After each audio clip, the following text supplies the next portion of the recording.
മട്ടോ എന്ന് കേട്ടിട്ടല്ലേ ഉള്ളൂ. ഇതാ കേട്ടോ മട്ടോവയുടെ കായ. നമ്മളിവിടെ 3-ാം കൊല്ലമായപ്പോഴത്തേക്കും കായ ഉണ്ടായിരുന്നു. കഴിഞ്ഞ ദിവസത്തെ കാറ്റത്ത് നല്ല കാറ്റായിരുന്നു, മഴയും നല്ല കാറ്റുമായിരുന്നു. അപ്പോൾ കാറ്റത്ത് താഴത്തേക്ക് ചാടിയതാണ്. ഇതുവരെ ഇത് പഴുത്തിട്ടൊന്നുമില്ല, ഉണ്ടായി വന്നതേ ഉള്ളൂ. നമുക്കൊരു 3-4 കൊല കായ ഉണ്ടായിട്ടുണ്ട്.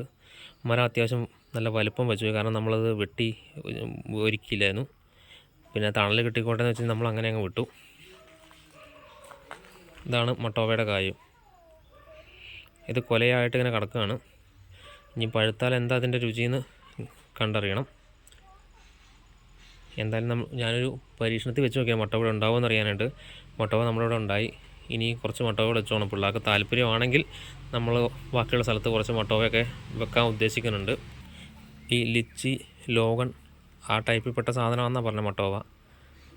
എങ്ങനെയുണ്ടെന്ന് നമുക്ക് പഴുത്ത് കഴിഞ്ഞിട്ട് ബാക്കി ഇതിൻ്റെ ഞാൻ കൂടുതൽ വിവരങ്ങൾ തരുന്നതായിരിക്കും. ഇപ്പോൾ തൽക്കാലം നമുക്ക് ഈ പച്ചയെ കാണിക്കാൻ നിവൃത്തിയുള്ളൂ. 3 കൊല്ലം കൊണ്ട് കായ്ച്ച് നമ്മുടെ സാധനം എന്തായാലും ഉറപ്പായി നമ്മളിവിടെ കായ്ക്കുന്നു. അപ്പോൾ നമ്മുടെ പുതിയ അതിഥിയായ മട്ടോവയുടെ കൂടുതൽ വിശേഷങ്ങൾ ഇനി ഇത് പഴുക്കുന്നതനുസരിച്ച് ഞാൻ പറയുന്നതായിരിക്കും. എങ്ങനെയെങ്കിലും കൊലയുടെ ഫോട്ടോസും വീഡിയോസും ഞാൻ എടുത്ത് നിങ്ങൾക്ക് കാണിച്ചു തരുന്നതായിരിക്കും.